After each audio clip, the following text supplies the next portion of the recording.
Hello friends, welcome to social science with Rinki. कैसे हैं आप? उम्मीद करती हूँ आप सभी अच्छे होंगे। आज जो हम इस वीडियो में पढ़ने जा रहे हैं वो है 9th क्लास की हिस्ट्री और चैप्टर फर्स्ट फ्रांसीसी क्रांति।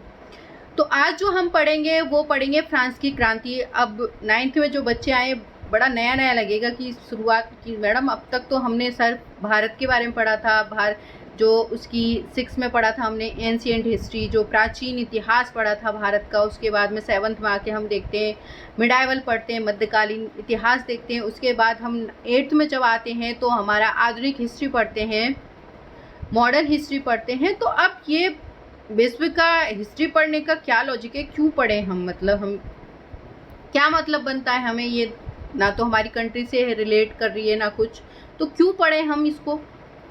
हाँ, मतलब बनता है इसका, क्या मतलब बनता है। देखो, आज जो हम इजीली ले लेते हैं ना कि फ्रीडम हो गया, समानता, स्वतंत्रता, बंधुत्व की भावना, कह देते हैं ना कि नहीं, जब घर वालों से झगड़ा हो रहा होता है बच्चों को, नहीं हमें तो इस चीज़ की आज़ादी होनी चाहिए, ये होना चाहिए, वो होना चाहिए, और भी कोई चीज़, मतलब आप देखोगे ना कि नहीं हमें इस चीज़ की फ्रीडम है, हमें इस चीज़ की आज़ादी है। जब जैसे बच्चे बड़े हो जाते हैं, 18 ईयर्स के हो जाते हैं, तो कि आपस में अपनी पसंद से शादी करने का होता है, तो नहीं हमारा तो ये राइट बनता है, हक बनता है, हमें फ्रीडम है, ये सारी चीज़ें हैं। कई बात आती है इक्वालिटी की, समानता की, नहीं हम इसके बराबर हैं, हम ऐसे भेदभाव नहीं हो सकता। ये सारी चीज़ें, ये वर्ड हमें बहुत आसान लगते हैं ना आज के टाइम में, लेकिन ये जो चीज़ें हैं उनको अचीव करने में, उनको प्राप्त करने में लोगों ने मतलब किस तरह से मेहनत करी है, किस तरह से ये सारे वर्ड हमारे यहाँ पास आए, किस तरह से ये चीज़ें हुई, ऐसी क्या घटनाएं घटी जिससे ये सारी चीज़ें निकल के आई, वो सब कुछ हम इस हिस्ट्री से ही जानेंगे। हिस्ट्री देखो बहुत कुछ सिखाता है आपको, अपने आप में ही बहुत कुछ है आज के टाइम के लिए। मतलब हिस्ट्री इसलिए नहीं है कि बीते हुए कल में क्या हुआ, क्यों जानना है भाई बीते हुए कल में क्या हुआ, वो हमारे आज को भी इफेक्ट करता है। अगर हम उसको जानते हैं कि मान लो इस सिचुएशन में हम आज हैं तो हम क्या करेंगे, अगर हमें हिस्ट्री पता है कि उस सिचुएशन में बाकी लोगों ने क्या किया, किस तरह से उसके साथ डील किया, तो आज हम उनसे एक एग्जाम्पल लेके वो सारी चीज़ें कर सकते हैं।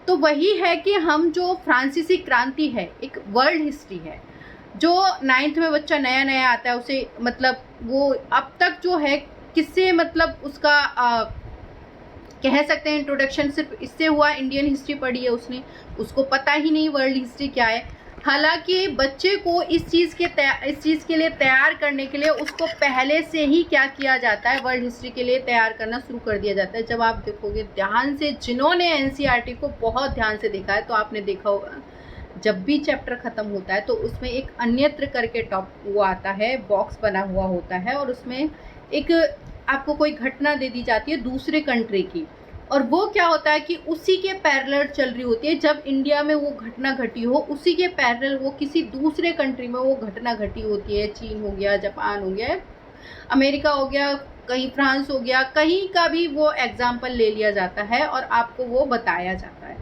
तो क्यों बताया जाता है? ताकि आप उससे टच में रहो।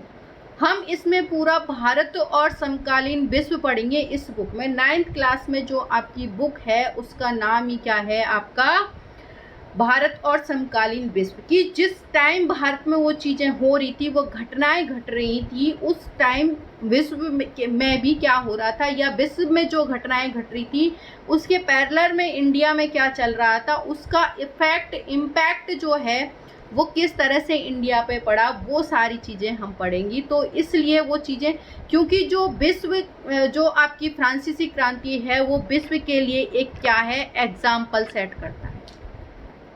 आप कहोगे कि जो डेमोक्रेसी की शुरुआत कह सकते हैं, लोकतंत्र की शुरुआत, या जो आपकी समानता है, स्वतंत्रता, ये वर्ड आज हम लेते हैं तो बहुत आसान लगते हैं ना, आपको इजी लगते हैं कि नहीं हमें फ्रीडम है, ये सारी चीज़ें हैं, समानता, बंधुत्व की, भाई मिल के रहें भाई बहन की तरह, तो ये आज नॉर्मल लग रहे हैं। लेकिन एक टाइम था जब ये वर्ड थे ही नहीं। आप जब देखो हिस्ट्री पढ़ो, जब हिस्ट्री पढ़ी थी, मॉडर्न हिस्ट्री, हमने कितना स्ट्रगल किया था फ्रीडम लेने के लिए, स्वतंत्रता लेने के लिए, तो वो चीज़ें हमने कहाँ से सीखी, कहाँ से वो दिमाग में आई कि हमारी चीज़ साथ गलत हो रहा है, हम इसको सही कर सकते हैं या हमारे लिए सही क्या है, ये सारी चीज़ें कैसे आई। अब ऐसा तो है नहीं कि आज बस आपसे कोई कह गया कान में कि बस तुम गलत, तुम्हारे साथ गलत होता है, ब्रिटिशर्स तुम पे शासन कर रहे हैं जबकि देश तुम्हारा है, तुम्हारे पास पावर होनी चाहिए। ऐसा तो था नहीं, एक दिन में पता चल गया।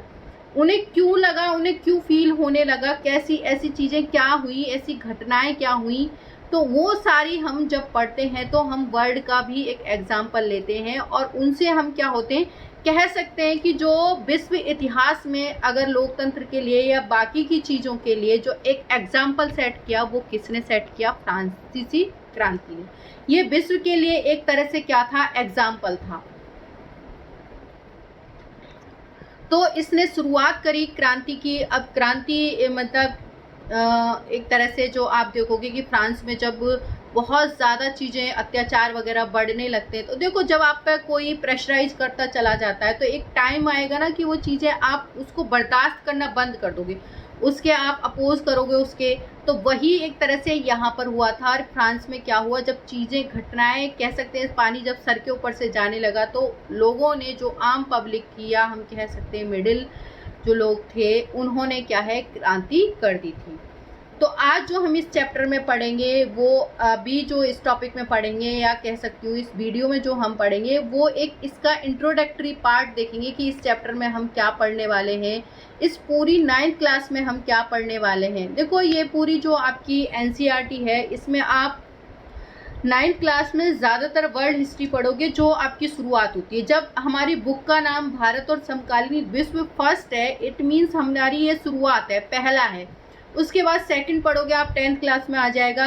तो देखो जो बच्चे इसको बहुत ध्यान से पढ़ेंगे फ्रांसीसी क्रांति, उसका आपको बहुत बड़ा बेनिफिट होने वाला है। मैं बताती हूँ क्या बेनिफिट। देखो बच्चे क्या सोचते हैं कि 9th ही तो है, बस पढ़ लेंगे पास हो जाएंगे और क्या है, तो ना तो सीरियसली लेते। लेकिन हमेशा मैं कहूँगी आपको, जब भी आप पढ़ो, NCERT पढ़ो, कुछ भी पढ़ो, आपका जो चैप्टर है वो नेक्स्ट चैप्टर से कनेक्टेड होता है। आपकी बुक होती है वो नेक्स्ट बुक से कनेक्टेड होती ही है। आप ये जो पूरा फ्रांसीसी क्रांति पढ़ोगे, आगे रूस की क्रांति पढ़ोगे, हिटलर का उदय, नेपोलियन, ये सारा कुछ जो आप पढ़ोगे, आप 10th के एक चैप्टर में पढ़ोगे, तब लगेगा आपको, उस दिन आप सोचोगे काश हमने 9th में जो हिस्ट्री है बड़े ध्यान से पढ़ ली होती, हमने चैप्टर बड़े ध्यान से पढ़ लिए होते, तो आज वो हमें काम आ जाता। वहाँ आपको वो चैप्टर बहुत टफ लगेगा अगर आपने जो 9th क्लास की हिस्ट्री अच्छे से नहीं पढ़ी तो उसके लिए 9th भी पढ़ना ज़रूरी है। बार बार आपको जब मैं 10th क्लास की हिस्ट्री पढ़ाऊंगी ना, जो आपको NCERT पढ़ाऊंगी, बार बार एग्जाम, ये तो 9th में आप इसका एग्जाम्पल ले सकते हो, 9th से तब हमने पढ़ाया था, तब समझाया था, वो सारी चीज़ें आपको उस टाइम पे आएंगी। तो जो फ्रांसीसी क्रांति है वो हम ये देखेंगे कि जो शुरुआत होती है वो किस एक घटना से होती है। देखो हिस्ट्री का पढ़ने का सही तरीका, मतलब मैंने आपको पहले भी बोला था कि जब भी आप हिस्ट्री पढ़ो तो आप एक स्टोरी के थ्रू उस चीज़ को लो। मतलब ज़रूरी नहीं है कि स्टोरी होगी, आप बनाओ, क्रिएट करो अपने दिमाग में, जैसी आप स्टोरी बना, मतलब जो आप कंफर्टेबल फील करते हो, जिसमें आप इजीली समझ सकते हो, वो बना लो उससे। तो आप इतना तो कर सकते हो। तो यहाँ जो शुरुआत होती है हमारी फ्रांसीसी क्रांति की, वो आपके एक फ्लैशबैक से स्टार्ट होती है, जहाँ आप दिखाते हैं कि आपका एक पेरिस शहर में, मतलब जो आपका एक सुबह की बात करते हैं, जो क्या है, आतंक का माहौल होता है। मतलब एक ऐसी एक्टिविटी होती है कि 1789 के टाइम पे पेरिस शहर में एक किला है आपका जो है, उसको जनता तोड़ फोड़ कर रही है या क्रांति कर रही है, झगड़े हो रहे हैं आपस में सेना और नागरिकों में। अब ये चीज़ें हो क्यों रही है? देखो आप जब भी कई बार बहुत सारी मूवी वगैरह देखते हो, आपको क्या दिखाया जाता है, शुरुआत में एक सीन दिखाया जाता है, मतलब कोई किसी से झगड़ा वगैरह कर रहा होता है। तो अब आप सोचो कि कोई किसी से झगड़ा, अब आप सोचो कि कोई किसी से झगड़ा क्यों करेगा, ऐसे कर लेगा कोई, उसके पीछे क्या घटना हो रही होगी। आप मूवी को जब देख रहे होगे सोच रहे होगे अच्छा ऐसा क्या हुआ होगा कि ये झगड़ रहा है, या फिर इसको पीटा जा रहा है, या लड़ाई हो रही है, क्यों हो रही है, क्या है। तो शुरुआत की तरह सस्पेंस बनना, मतलब जिससे कि क्या है, इंटरेस्ट बन जाए। तो वही चीज़ मैं क्या बोल रही हूँ कि आपका जो NCERT है बड़े अच्छे से, मतलब अगर देखा जाए तो बहुत इंटरेस्टिंग है और बहुत अच्छे से बना है। वो भी क्या है, पीछे नहीं है बिल्कुल भी। उसने क्या है, फ्लैशबैक से स्टार्ट कर दिया कि भाई 14 जुलाई और 1789 की पेरिस नगर के मतलब सुबह थी, और बहुत आतंक की सुबह थी। आतंक मतलब बहुत ज़्यादा एक दूसरे पे अत्याचार किया जा रहा था, या मतलब सॉरी अटैक किया जा रहा था। तो ये अब आप देखोगे कि यहाँ पर ये घटना हो रही है कि एक सुबह मतलब ये सारी चीज़ें स्टार्ट हो रही है, किले को क्यों तोड़ा जा रहा है, तो ख्याल तो आएगा ना। अगर आपके सामने कोई ऐसी एक्टिविटी हो रही है, कोई किसी चीज़ को तोड़ फोड़ रहा है, नुकसान पहुंचा रहा है, तो आपके दिमाग में आएगा ना ये ऐसा कर क्यों रहा है, क्या वजह रही है। तो वो सारी चीज़ें हम इस चैप्टर में पढ़ने वाले हैं, एक स्टोरी के थ्रू पढ़ेंगे। देखो ये क्यों हुई, मतलब क्यों उन्होंने बस्तिल के किले को तोड़ा, क्यों जनता ने उस पर आक्रमण कर दिया, ये सारी चीज़ें हम पूरा इस चैप्टर में पढ़ने वाले हैं। फिर आप ये सारी चीज़ें इस चैप्टर में 18वीं सदी के जो उत्तरार्ध में फ्रांसीसी सोसाइटी, अब देखो जब हम ये इसकी जो देखेंगे ना कि किला तोड़ा जा रहा है, तो मतलब ऐसी क्या सिचुएशन बनी, कैसे ऐसे क्या चीज़ें उनके लिए रिस्पॉन्सिबल थी जो ऐसी सिचुएशन बनी थी। तो सबसे पहले हम देखेंगे कि जो 18वीं सेंचुरी थी, 18वीं सदी में जो 18वीं सदी का जो उत्तरार्ध था, मैंने आपको देखो पहले भी बताया था कि जो सेंचुरी होती है और वो आपका उत्तरार्ध पूर्वार्ध, इनके बारे में मैं बता चुकी हूँ आपको कई बार, एक बार फिर से बता देती हूँ। जैसे आज के टाइम में आपका क्या चल रहा है, जैसे 2000 आपका 23 चल रहा है। अब आप सदी कौन सा कहते हो, 21वीं सदी चल रही है, ठीक है। तो आप तो कहोगे कि यहाँ तो 23 हो रहा है, 21वीं सदी क्यों चल रही है, तो उसको भी मैं बताती हूँ। देखो बेटा, सदी क्या होती है, एक पूरी 100 साल की होती है। तो आप जब यहाँ पर आपका 99 हो जाएगा, तब भी यही चलता रहेगा। 100 हो जाएगा आपका, जो भी जैसे मान लो यहाँ पर, तब आपका क्या है, जो आपकी 22वीं सदी, सॉरी इधर जो आपका ये 23 है, तो इधर जब आपका 100 हो जाएगा इस तरह से, तो ये आपकी 22वीं सदी काउंट हो जाएगी। मतलब यहाँ तक आपकी सॉरी ये आपकी 21वीं सदी है यहाँ तक, और उसके बाद ये अगर हो जाता है 101, तो ये हो जाती है आपकी स्टार्ट 22वीं सदी, ठीक है, क्योंकि पूरा 100 साल कंप्लीट कर दिया, उसके बाद आपकी स्टार्ट हो गई है 22वीं सदी। तो जो शुरुआत होती है, मतलब जब सदी की शुरुआत है, जैसे जो आपका 2001 हो गया, मतलब जो भी है 2002 या इस टाइप से अगर आपका स्टार्ट होता है, तो वो है आपका उत्तरार्ध, मतलब सॉरी पूर्वार्ध। और जब आपकी सेंचुरी खत्म हो रही है, उसको हम क्या कहेंगे, उसका उत्तरार्ध कहेंगे। तो हम देख रहे हैं कि 18वीं सदी के उत्तरार्ध में जो सोसाइटी थी वो किस तरह से थी, जो फ्रांसीसी सोसाइटी, ये देखेंगे।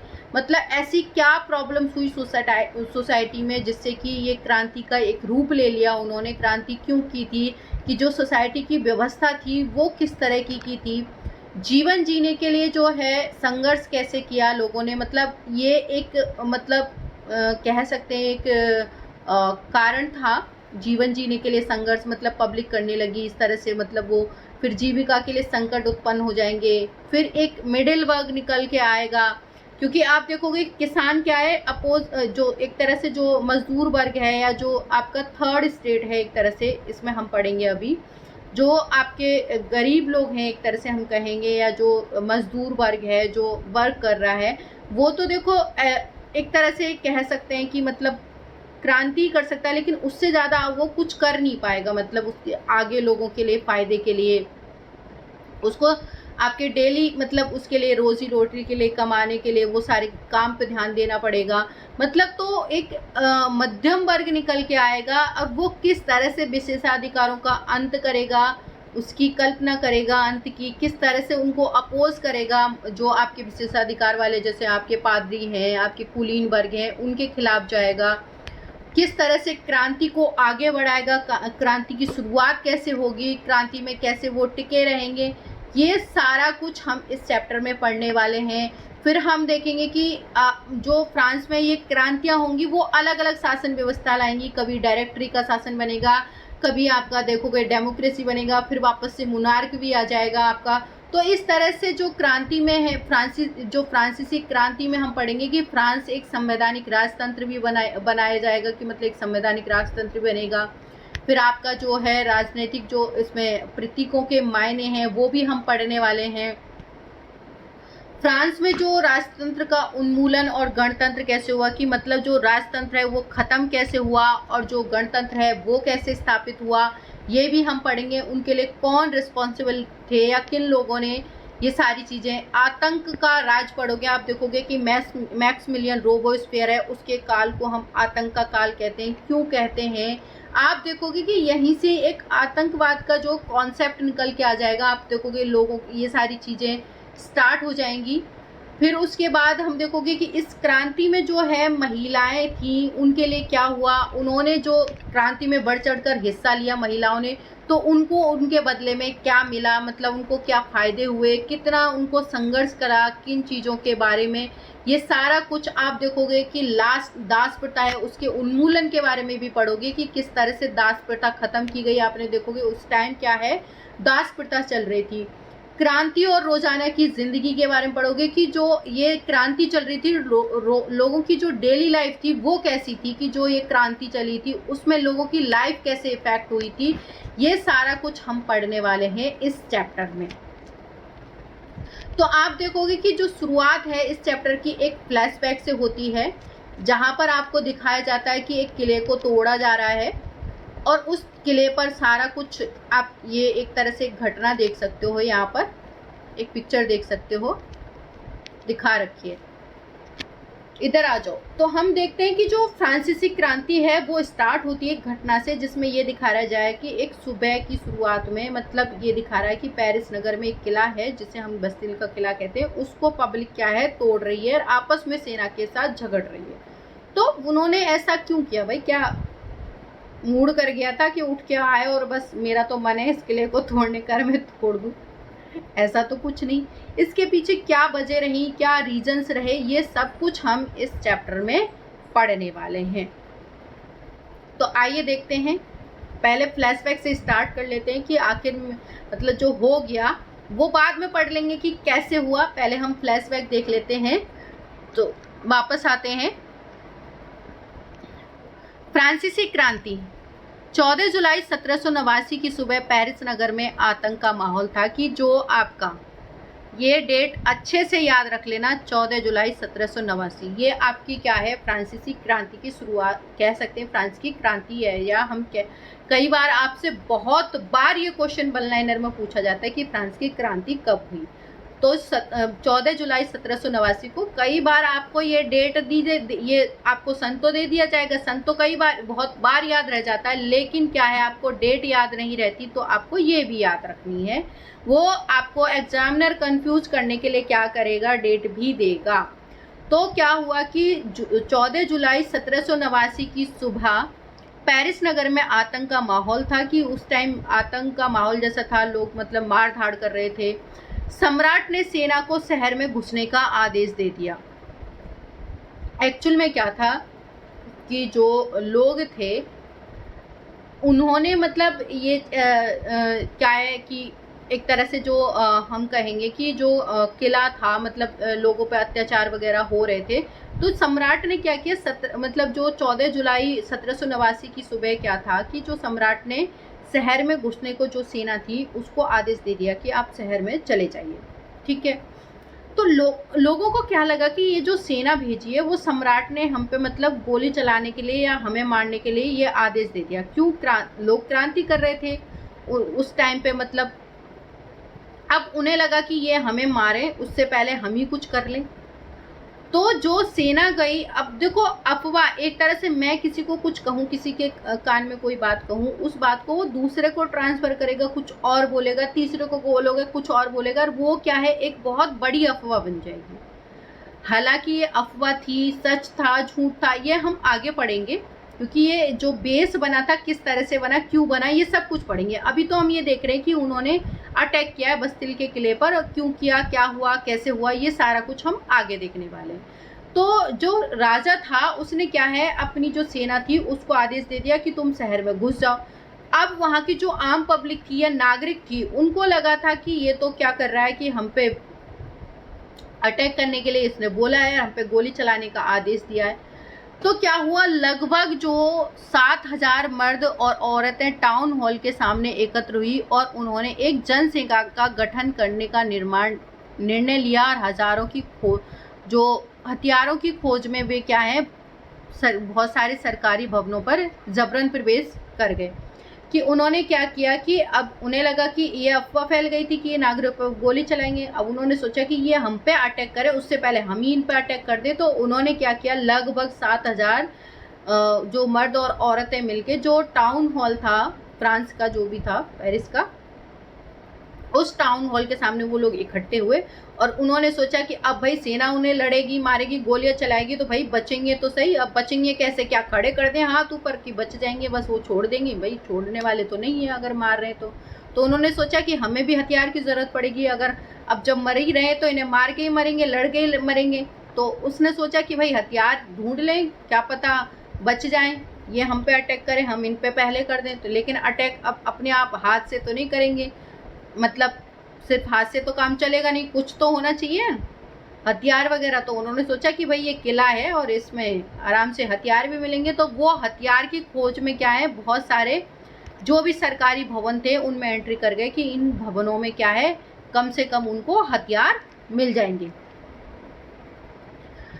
अंततः मतलब लास्ट में क्या हुआ, सैकड़ों लोगों का एक समूह जो था, मतलब सैकड़ों लोगों का एक समूह कहाँ चला गया, पेरिस नगर के पूरब भाग की ओर। अब आपसे पूछ लिया जाता है पेरिस नगर के पूरब भाग की ओर क्या था, या जो बस्तिल का किला किस साइड था। तो पेरिस नगर से पूरब भाग की ओर था, मतलब जो पेरिस शहर के ईस्ट वाला जो पार्ट था उसकी तरफ था, पूर्वी भाग की ओर था। तो ये लोग क्या थे, जो सैकड़ों लोग इकट्ठे हुए और कि भाई चलो अब हथियार की खोज में चल रहे हैं तो चलो वहीं पे चलते हैं, उसके लिए हमें पक्का कुछ ना कुछ हथियार तो मिलेगा।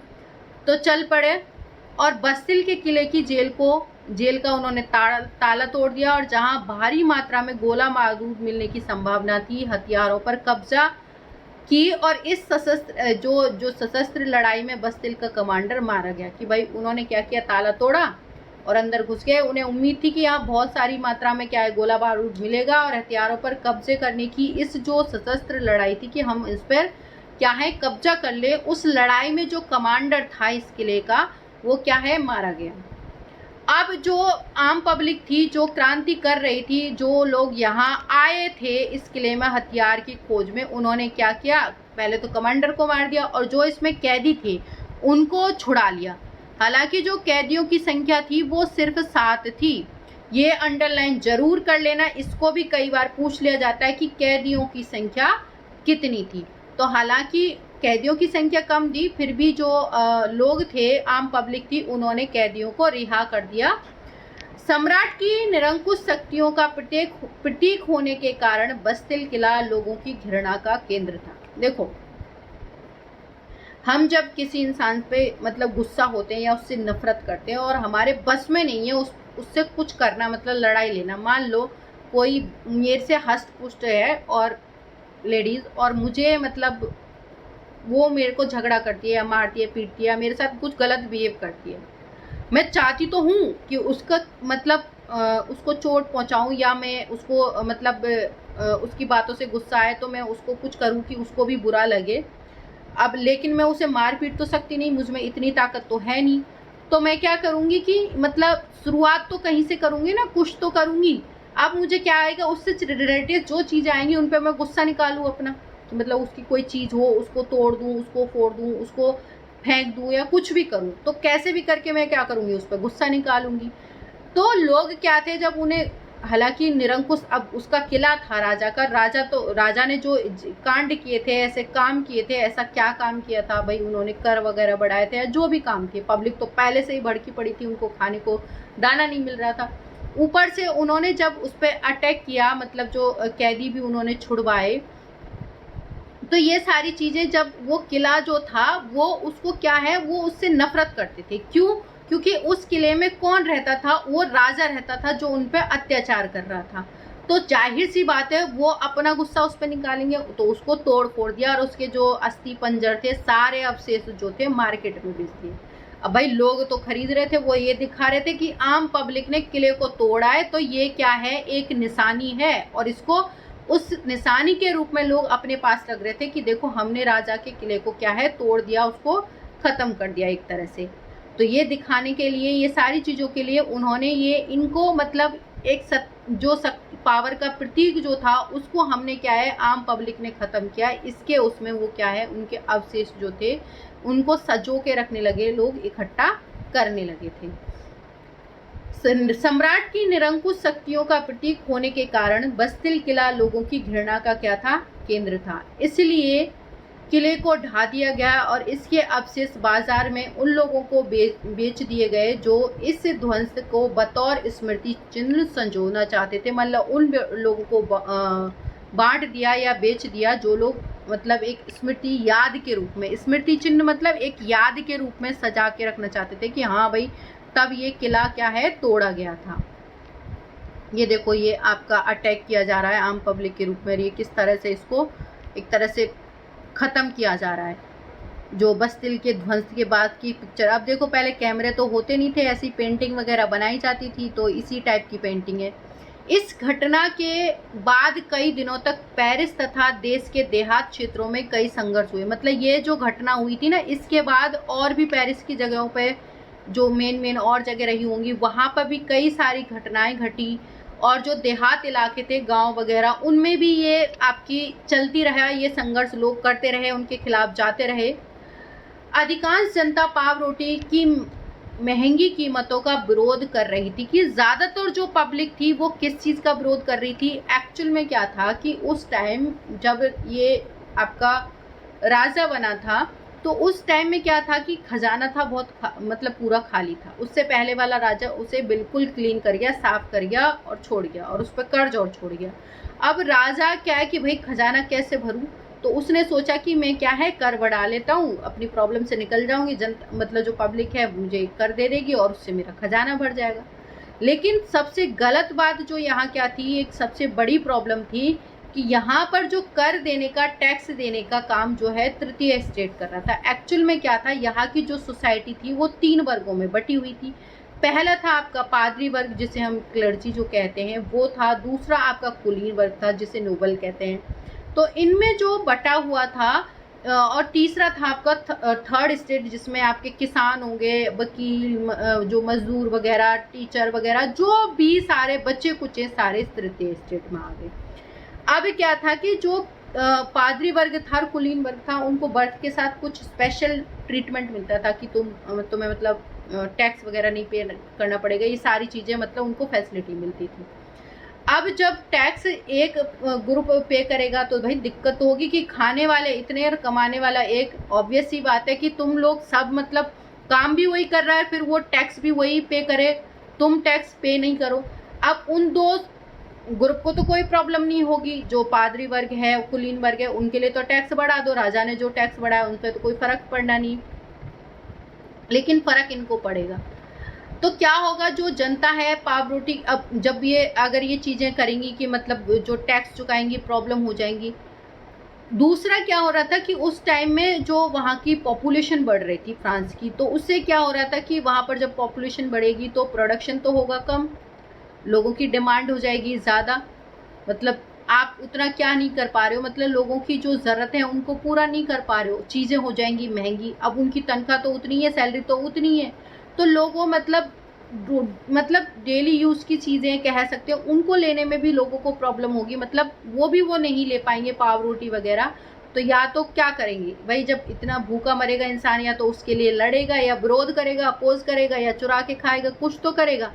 तो अधिकांश जो जनता थी वो पाव रोटी की महंगी कीमतों का विरोध कर रही थी। बाद में ये दौर का जो इस दौर का जो सिंहावलोकन जो करते हैं, वो करते हुए जो इतिहासकार हैं, उन्होंने इसे एक लंबे घटनाक्रम की मतलब जो ऐसी शुरुआती कड़ी के रूप में देखा है, जिसकी जो परिणति है, परिणति मतलब जिसका परिणाम क्या निकला कि उन्होंने फ्रांस का जो सम्राट है उसको फांसी दे दी। हालांकि उस समय अधिकांश लोगों को ऐसे नतीजे की उम्मीद नहीं थी कि लास्ट में आप देखोगे कि इस क्रांति का जो कंक्लूजन निकलेगा, परिणति या परिणाम निकलेगा, वो निकलेगा कि राजा को क्या है, फांसी दे देंगे।